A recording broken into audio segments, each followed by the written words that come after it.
அஸ்ஸலாமு அலைக்கும் வரஹ்மத்துல்லாஹி வபரகாத்துஹு. தினமும் ஓர் இறைவசனம்.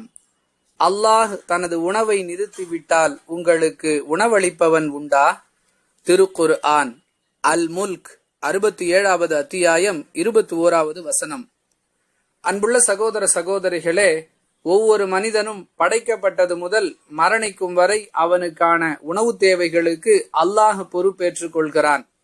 ஆனால் மனிதனோ இவ்வளவு பெரிய உபகாரத்தை மறந்துவிட்டு அல்லாஹுவின் விஷயத்தில் நன்றி கெட்டவனாகவே நடந்து கொள்கிறான். அப்படிப்பட்ட நன்றி கெட்ட தன்மையுள்ள மனிதனுக்கு புத்தி புகட்டும் விதமாகவே அவனை நோக்கி இப்படிப்பட்ட ஒரு கேள்வியை அல்லாஹ் முன்வைக்கிறான். அல்லாஹுவை தவிர நமக்கு உணவளிப்பவர் யாருமில்லை என்பதை புரிந்து கொண்டாலே மனிதன் அல்லாஹுவுக்கு கட்டுப்பட்டு நடக்கக்கூடியவனாக மாறிவிடுவான். புரிந்து நடந்து கொள்வோம். வாஹிரு தஅவானா அனில் ஹம்துலில்லாஹி ரப்பில் ஆலமீன். அஸ்ஸலாமு அலைக்கும் வரஹ்மத்துல்லாஹி வபரகாத்துஹு.